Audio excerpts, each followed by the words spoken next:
Here's a riddle. How is it that ever since the government began telling us what to eat, we've gotten fatter and sicker? In 1977, when the government first set dietary guidelines, the average American male weighed 170 pounds. He now weighs 197. It's not any better for women, 145 to 170. And you don't need an academic study to know the same thing is happening to kids. Just look around. The weight gain has real-life consequences. The percentage of Americans diagnosed with type 2 diabetes, a condition that can lead to severe medical issues, has risen from 2% in 1977 to over 9% in 2015. In hard numbers, that's 5 million people to over 30 million people. How did this happen? It all started innocently enough in the 1950s when President Dwight Eisenhower had a heart attack while in office. Suddenly, the issue of heart health became a national obsession. Keep in mind, this was an era when scientists had harnessed the power of the atom, unlocked the secrets of DNA, and cured once incurable diseases like polio. Surely there had to be a scientific solution to heart disease. There was, and a charismatic medical researcher from the University of Minnesota named Ancel Keys had it. Cholesterol, Keys claimed, was the villain of the heart disease story. His now famous 7-country study determined conclusively, in his mind at least, that people who consumed high amounts of fat, specifically saturated fat, had higher cholesterol levels and thus higher rates of heart attacks. Lower your fat intake, and you would lower your heart disease risk. The ever-confident Keys spread the gospel. As an influential member of the American Heart Association, he was in a very strong position to do so. There was only one problem.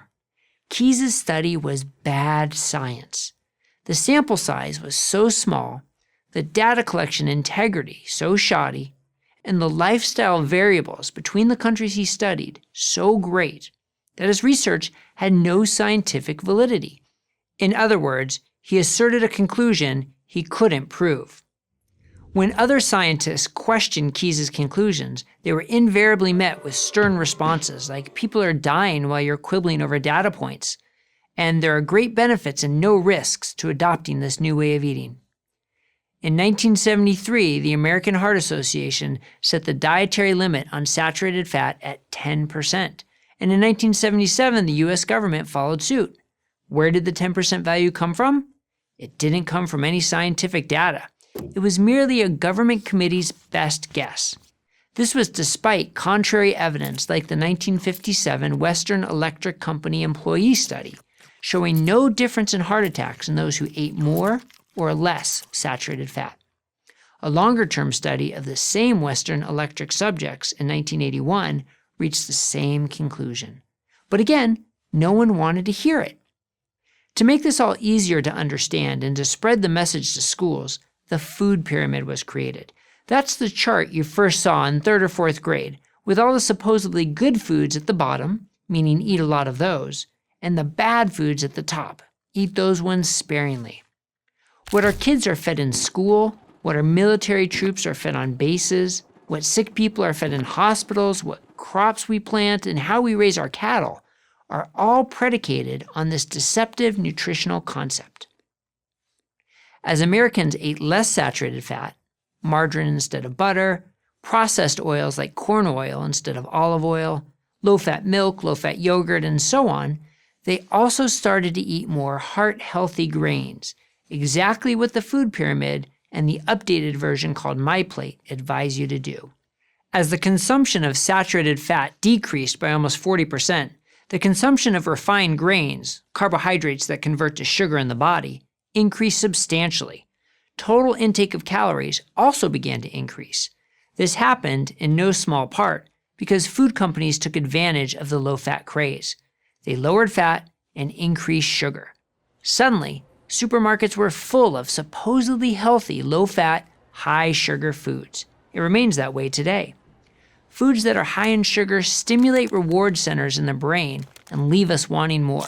Thus, the famous line about potato chips, bet you can't eat just one.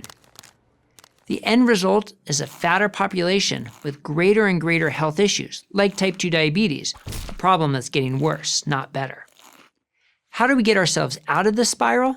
There are many answers. For some, it's a low-carb, high-fat diet.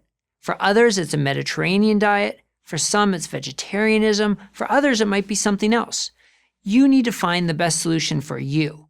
And that's really the point. We need to take responsibility for our own health. If the food pyramid has taught us one thing, it's this: don't rely on the government to take care of you. I'm Dr. Bret Scher, cardiologist for Prager University.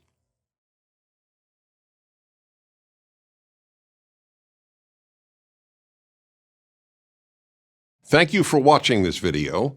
To keep PragerU videos free, please consider making a tax-deductible donation.